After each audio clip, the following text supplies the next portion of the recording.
भारत गौरव आचार्य श्री पुलक सागर जी गुरुदेव के प्रवचन और लेटेस्ट धार्मिक भजन व कार्यक्रम निशुल्क देखने व सुनने के लिए हमारे YouTube चैनल जीन शरणम मीडिया को आज ही सब्सक्राइब करें और सबसे पहले देखने के लिए बेल आइकन पर क्लिक जरूर करें। एक तरफ तो सरकार ने कानून बना रखा है कि शराब पीकर कोई सड़कों में बहकेगा तो उसे पुलिस वाले उठाकर थाने में बंद कर देंगे। ध्यान रखिए, एक कानून ये है हमारे देश में।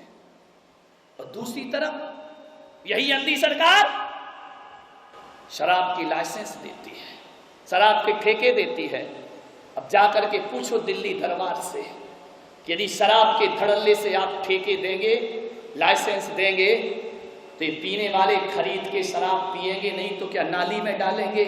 इतना बुद्धू तो हमारा भारत देश नहीं है। ध्यान रखिए, विचार करिए आप। सरकार की ये दोहरी नीति है। चोर से कहती है चोरी करो, तो साहूकार से कहती है जागते रहो। ध्यान रखिए, बदलना पड़ेंगी ये नीतियां। मैं ये नहीं मानता हूं कि सरकार बदलेगी, कुछ नहीं कर लेगी सरकार। क्या करेगी? वो भी मजबूर है। पीने वालों की जमात लगी, सरकार करे तो क्या करे? क्या बाबूलाल जी गौर जब मध्य प्रदेश के मुख्यमंत्री थे, उस समय मैं भोपाल में था, उन्होंने अतिक्रमण तोड़वा दिए। जो भी अपनी सीमा से बाहर मकान आया, बुलडोजर चलवा दिया और उनको कहा जाता था बुलडोजर मंत्री। जहां भी हम बुलडोजर चलवा देते थे। मैं उनसे कहा था एक दिन कि मकानों के अतिक्रमण को तो तोड़वा देते हो, बोतलों के अतिक्रमण को भी तोड़वाइए, देश का भला हो जाएगा, देश का कायाकल्प हो जाएगा। एक तरफ तो रहने वाले का मकान तोड़ डालते हो और हर चौराहे, हर गलियारे, हर नुक्कड़ पर शराब की दुकान भी खुलवाते हो। ध्यान रखिए, आज से मैं ये नहीं कह रहा हूं कि अतिक्रमण नहीं तोड़ना, बिल्कुल तोड़ना चाहिए।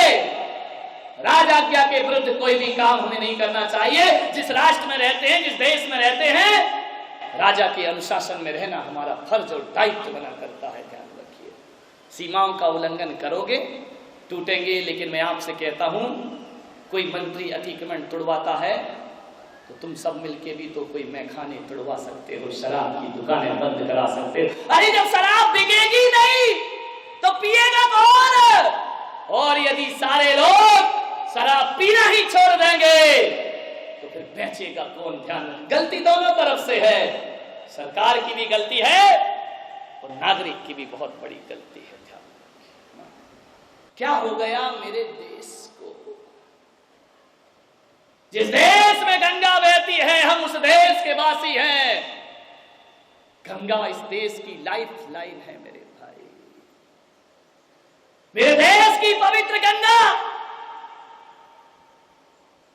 ऐसा देश है हमारा कि जहां मैदानों में गंगा बहा करती है और मंदिरों में गंधोदक रखा करते हैं, जिसे हम माथे में लगाकर जीवन को धन्य किया करते हैं। मानवर, जिस देश में गंगा बह रही हो वहां शराब की नदियां बहें, शर्म की बात हुआ करती है। गिलासों में जो उबरे वो न डूबे उबे जिंदगानी में, और हजारों बह गए इन बोतलों के बंदबानी में। मानवर,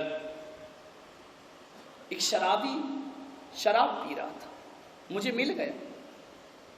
मैंने कहा शराब क्यों पीते हो? मालूम उसने क्या बोला?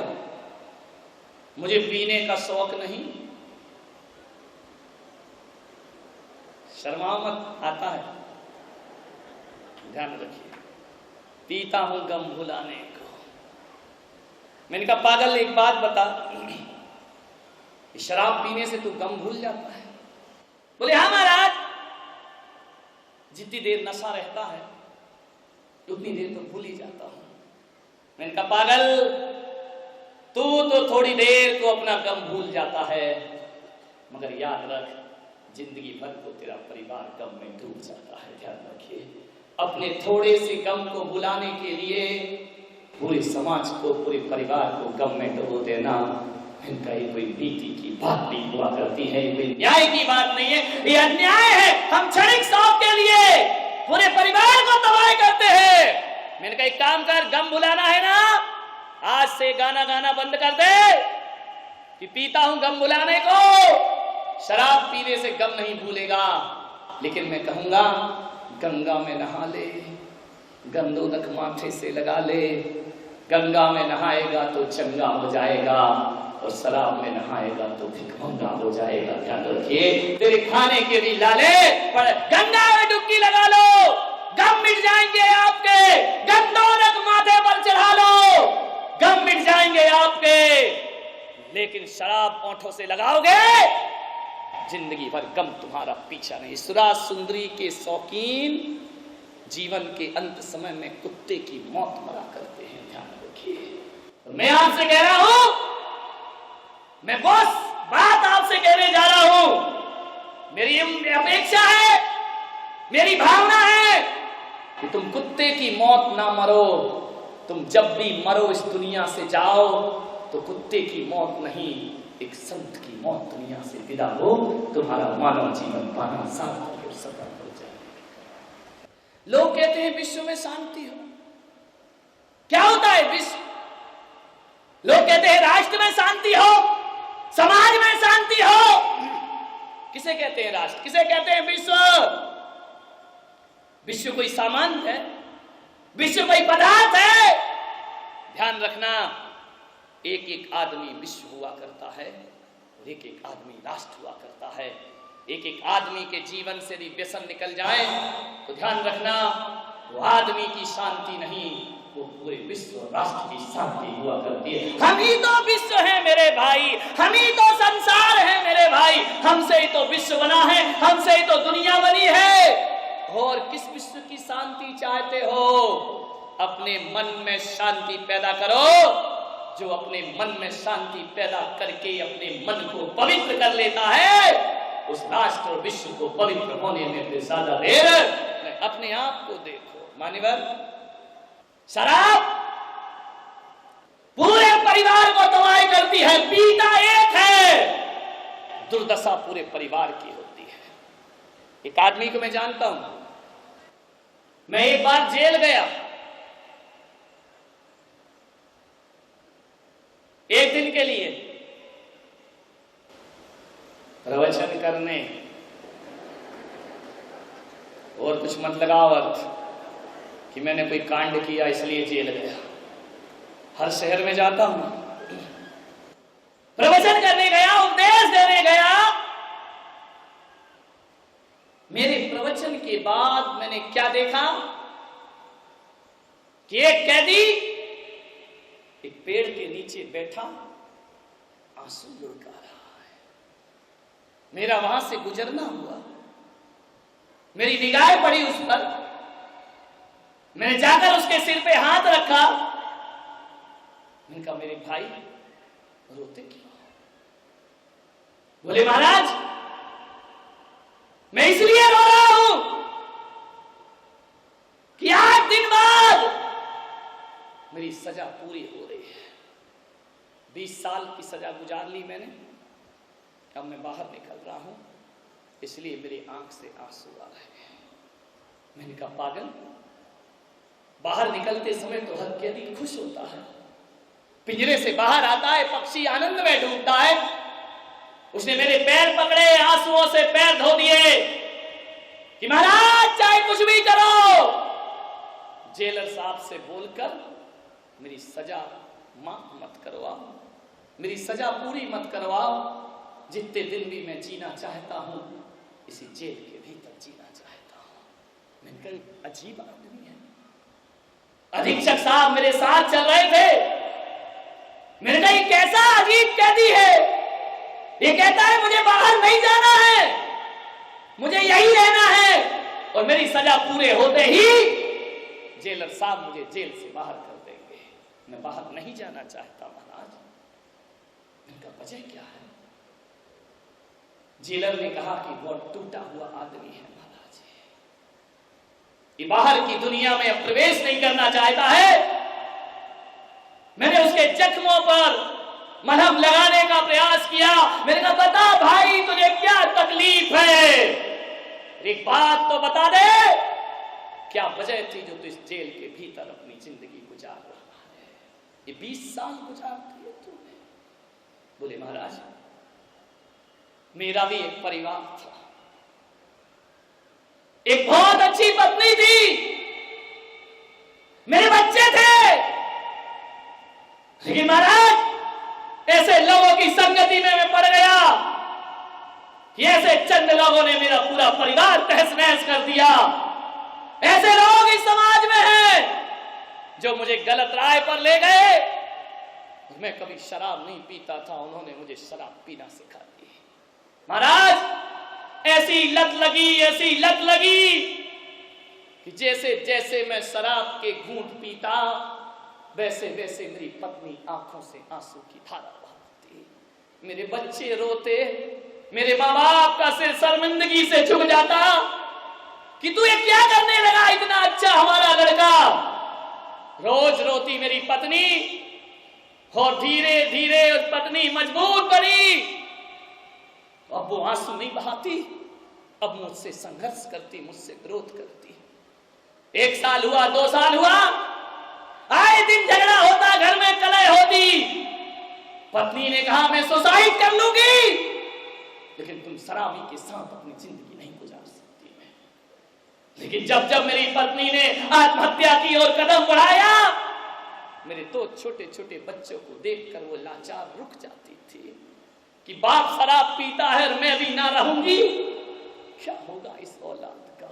बड़ी मजबूर है ये नारी, अबला तेरी यही कहानी, आंचल में है दूध और आंखों में पानी, अबला तेरी यही कहानी। बहुत परेशान हो गई मेरी पत्नी। मेरी पत्नी ने कहा कि देखो तुम्हें शराब पीना है तो बाहर जाकर पी लो, घर के अंदर शराब मत लाओ, बच्चों पर क्या असर पड़ेगा, ये बच्चे क्या सीखेंगे। मैंने कहना ना माना, पत्नी ने कहा मैं चली इस घर से, तो मैंने गुस्से में उसे धक्के मार के घर से निकाल दिया कि जा, आज के बाद तुझे इस घर में आने की कोई जरूरत नहीं है। वह कपड़े रखकर चली गई पीहर में। मैंने अपने यार दोस्तों को फोन लगाया, यह पत्नी गई, आओ महफिल जमेगी, पैमाना छलकेंगे जाम पर जाम। घर में मैं शराब पीने लगा। महाराज मैं अपने दोस्तों के साथ कमरा बंद करके शराब पी रहा था, बाहर से दरवाजा खटखटाने की आवाज आई। मैंने कहा कौन है, जवाब नहीं मिला, दरवाजे खटखटाती रही। दरवाजा खोला तो पत्नी खड़ी थी। मैंने कहा तू तो चली गई थी ना। बोले मैं गई नहीं थी, मैं यही देख रही थी कि मेरे जाने के बाद तुम घर की क्या दशा करते हो। जिस घर को मैं मंदिर मान करके पूछती हूँ, जो घर मेरे अरमानों का सपना है, जो घर मेरे जीवन का सबसे बड़ा पवित्र स्थान है, सच कहती हूं मैंने इस घर को मंदिर से ज्यादा पवित्र बनाने का प्रयास किया है। मैंने महाराज के प्रवचन सुने थे, उन्होंने कहा था कि मंदिर को ही पवित्र मत रखो, अपने घर को भी पवित्र रखिए। उसी दिन से मैंने इस घर को पवित्र बनाया है। लेकिन आज तुमने सब यार दोस्तों को बुलाकर शराब पीकर मेरी पवित्रता को दाग कर दिया है। पति ने कहा चल भाग यहां से, आई क्या तू यहां लौट कर। पत्नी को क्रोध आया, अंदर गई, तो जाकर के मेरी पत्नी ने मेरे दोस्तों की बेइज्जती की कि किसी का घर उजाड़ते तुम्हें शर्म नहीं आती है, किसी की पत्नी के ना रहते हुए उसके घरों में ऐसे काम करते हो, निकल जाओ इस घर से बाहर, ये घर मेरा है, मैं इसे संभालती हूं, इसी वक्त इस घर से निकल जाइए। और मेरे दोस्तों का अपमान क्या हुआ, मैं ऑफिस से बाहर ना रहा और मैंने एक राड उठाकर लोहे की पत्नी के सिर पर दे मारी।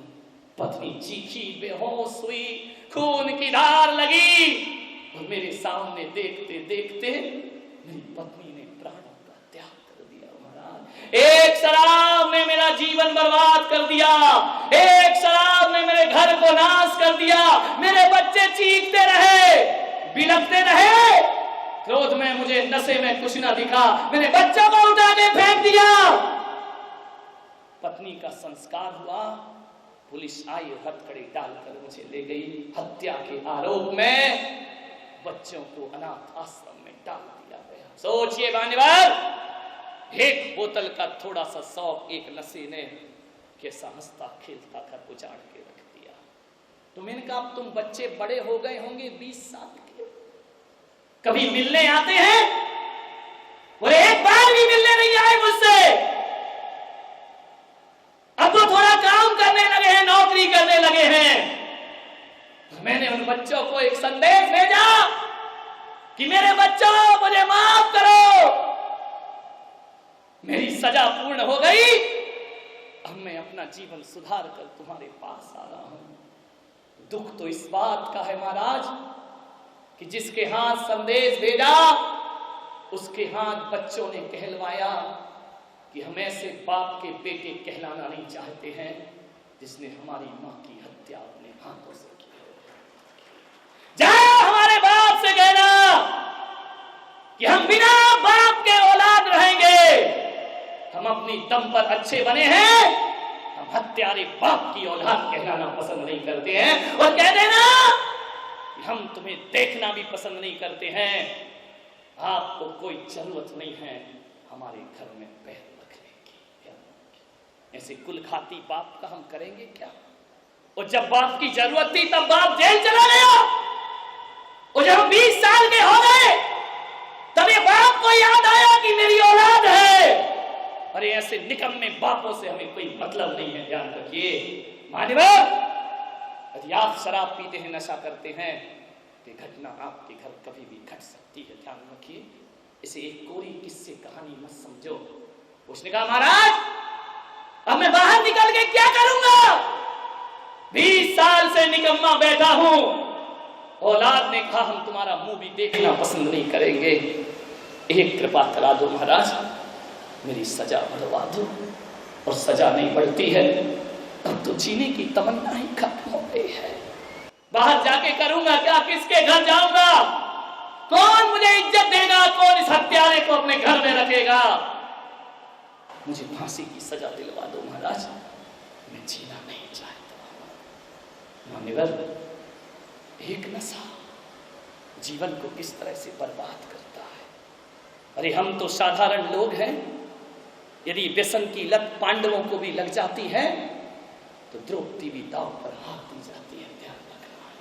मान्यवर, इतना बुरा होता है नशा व्यसन कि कोई द्वारिका में यदि यादव लोग शराब पी लेते हैं तो दीपायन मुनि के द्वारा पूरी द्वारिका भस्म कर दी जाती है, ध्यान रखिए। मान्यवर, नशे से बचने का प्रयास करो, मत बढ़ावा दो, रोकथाम करिए इसकी।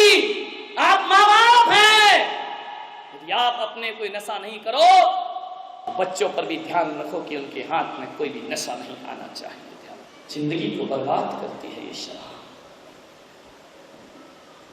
शराब शब्द में 3 अक्षर है, शा, रा, बा। शा का अर्थ होता है जो सड़ाती है, रा का अर्थ होता है जो रुलाती है, और बा का अर्थ होता है जो जिंदगी को बर्बाद कर जाती है। वो दुनिया में शराब कहलाया करती है। मान्यवर, शराब का जन्म भी सड़ने से होता है, तो शराब का अंत भी सड़ने से होता है। शराब जब पैदा होती है अंगूर को सड़ना पड़ता है, और शराब जब बन जाती है ना तो वो बेवकूफ सड़ता है जो बोतल को अपने होठों से डलाया करता है, ध्यान रखिए। मान्यवर, सीसी में रखा गंगा जल हजारों वर्ष में भी खराब नहीं होता, लेकिन मुंह में रखा शराब का एक गंदा जल पूरे जीवन को अपवित्र कर दिया करता है। जिसका जन्म सड़ने से, जिसका अंत सड़ने से है, इस शराब को हमें छोड़। डायोजनीज एक बहुत बड़ा दार्शनिक हुआ, वह भारत आया, उसके स्वागत में शराब परोसी गई।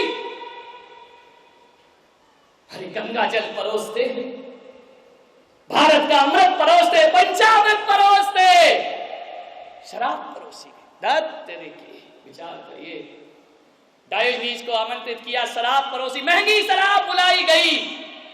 डायोजनीज ने पैमाना भरा, देखा, फेंक दिया शराब। दूसरा भरा, फिर फेंक दिया। तीसरा भरा, फिर फेंक दिया। अब तो भारत से ना रहा गया, भारत ने कहा इतनी महंगी शराब आप जमीन पर फेंक रहे हैं, कोई गंदगी है क्या इसमें? डायोजनीस मुस्कुराया, बोले पूछते हो इसमें गंदगी है क्या? अरे ये बताओ इसमें अच्छाई कौन सी है जो तुम गंदगी की बात करते हो? अरे बोले कोई मक्खी गिर गई क्या, कोई कीड़ा गिर गया क्या? बोले मक्खी कीड़ा गिर जाती तो भी चल जाता। तो उन्होंने कहा कि आपको ये शराब नहीं पीना तो मत पिए, लेकिन इसे मिट्टी में क्यों मिला रहे हो? डायोसीज ने कहा यदि इस शराब को मैं मिट्टी में नहीं मिलाऊंगा तो ये शराब तुम्हारे भारत को मिट्टी में मिला करके रख देगी। और मैं ये चाहता हूं कि शराब दुनिया को मिट्टी में मिलाए, उससे पहले हमें शराब को मिट्टी में मिला देना चाहिए। ध्यान रोज रोज ये बोतल का तूफान आ रहा है। उड़ीसा में चक्रवात आया, पूरे देश में हो हल्ला मच गया। गुजरात में भूकंप आया, सारा देश स्तब्ध रह गया। राजस्थान में सूखा पड़ा, सारे देश के माथे पर चिंता की लकीरें आ गई। मान्यवर, उड़ीसा का तूफान रोज रोज तो नहीं आता, गुजरात में भूकंप हर साल तो नहीं आता, उस पर पूरे देश में हो हल्ला मच जाता है। संसद गूंज उठती है, विधानसभा गूंज उठती है, पार्लियामेंट में आवाजें बुलंद हो जाती है। मैं कहता हूं कि जो कभी कभार बरसों में एक आध बार आता हो, 10 साल 20 साल में, उसमें पूरी संसद गूंज उठती है। ये बोतल का तूफान हो जाता है, चींचपाट क्यों नहीं होती है मेरे भाई? कोई आवाज नहीं उठा करती है, बिल्कुल चुप्पी साध करके बैठ जाया करते हैं। मान्यवर, आप याद रखिए, ये बोतल का तूफान बंद बोतल में आता है, बड़ा मीठा जहर है मेरे भाई। पीता एक है और नशा पूरे परिवार को चढ़ा करता है, दशा पूरे परिवार की। बड़ा मीठा जहर है ये शराब, घूंट घूंट में मौत घुली है। ध्यान रखना, तुम्हारी ही मौत नहीं घुली है, परिवार की मौत घुली है, बच्चों की मौत घुली है, माँ बाप की मौत घुली है, प्रतिष्ठा की मौत घुली है, इज्जत की मौत घुली है। घूंट घूंट में मौत को पिया करते हो तुम। मान्यवर, इसके खिलाफ आवाज उठना चाहिए। कभी ख्याल किया, सांप और शराबी दोनों टेढ़े टेढ़े चलते हैं। कभी देखना, शराबी कभी सीधा नहीं चलता, लहराते बल खाते जैसे कोई काला नाग जा रहा हो। सांप भी टेढ़ा चलता है। मैंने एक दिन पूछा, मैंने कहा सांप और शराबी दोनों टेढ़े टेढ़े क्यों चलते हैं? ज्योतिष से पूछा, पंडित जी से पूछा, पंडित जी ने पतरा निकाला, बोले महाराज सांप की भी कुंभ राशि, शराबी की भी कुंभ राशि। ज्योतिष कहता है इन दोनों की औकात एक ही है। मैंने कहा क्या मतलब? कुंभ का अर्थ होता है घड़ा, सांप के मुंह में जहर का घड़ा और इसके मुंह में शराब का घड़ा। और जिसके मुंह में दो जहर होते हैं वो कभी सीधा नहीं चलता है, वो जिंदगी में टेढ़ा टेढ़ा ही चल। एक बार मुल्ला नसरुद्दीन को किसी ने शराब पिला दी, ध्यान रखना, पिला दी तो पिला दी, पहली बार पी, होश खो बैठा मुल्ला तो। एक बात याद रखना, कोई भी शराबी कितना भी बड़ा शराबी हो, कितना भी बड़ा नशेलची हो, कितना भी बड़ा गंजेड़ी भंगेड़ी हो, एक बार ही पीता है। शराब हर आदमी दोबारा नहीं पीता, केवल एक बार पीता। पहली बार आदमी शराब को पीता है तो जिंदगी भर शराब उस आदमी को पीती है। ध्यान रखिए, ये मत सोचिए कि घूंट घूंट पीकर बोतल खाली कर रहे हैं। शराब हिलती हुई कहती है, नादान तू क्या बोतल खाली करेगा, मैं तेरी जिंदगी को खोखला कर रही हूं, मैं तेरी जिंदगी को खराब कर रही हूं, मैं तुझे पी रही हूं। मान्यवर ध्यान रखिए, पहली बार मुल्ला ने शराब पी ली, बेहोश हो गया।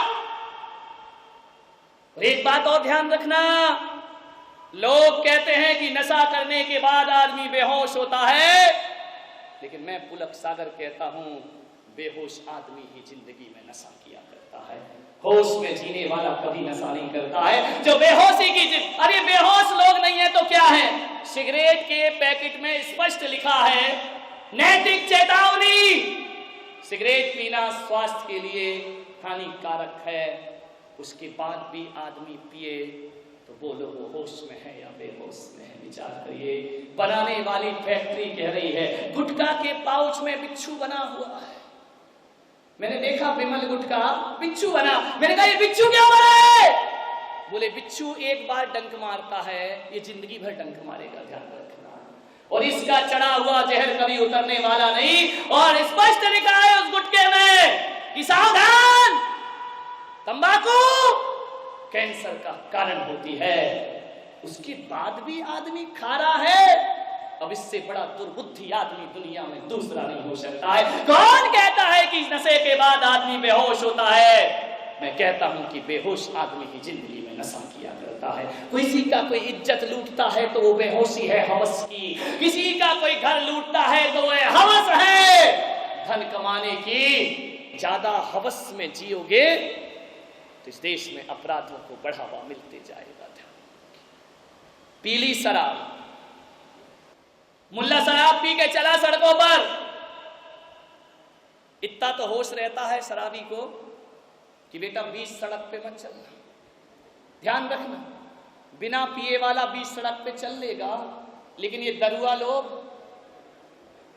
ध्यान रखना, ये बिल्कुल नाली के किनारे चलेंगे, क्योंकि इन्हें मालूम है कि ऐसी दुर्दशा होगी तेरी, एक गाड़ी धक्का मार गई तो कोई पंचनामा कराने वाला नहीं मिलेगा। इसलिए सोचते हैं कि साइड में चलो।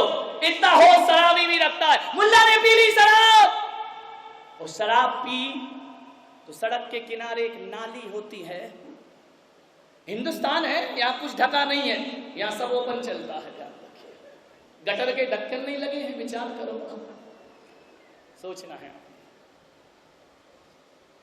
सड़क के किनारे नाली, नाली किसे कहते हैं? क्या होती नाली? जय कुमार क्या बोला? कई बार लोटा रहता हूं। क्या होती है नाली? जहां गंदगी बहती है शहर की, उसे नाली नहीं कहते। नाली का अर्थ होता है सूकर और कुकर का एयर कंडीशनल रेस्टोरेंट। ध्यान रखिए, ये गर्मी के दिन आते ही सूकर और कुकर वहीं आराम फरमाते मिलेंगे। बनाते रहो रॉयल होटल, कोई फर्क नहीं पड़ेगा, अपना तो जिंदगी यहीं बीतेगी।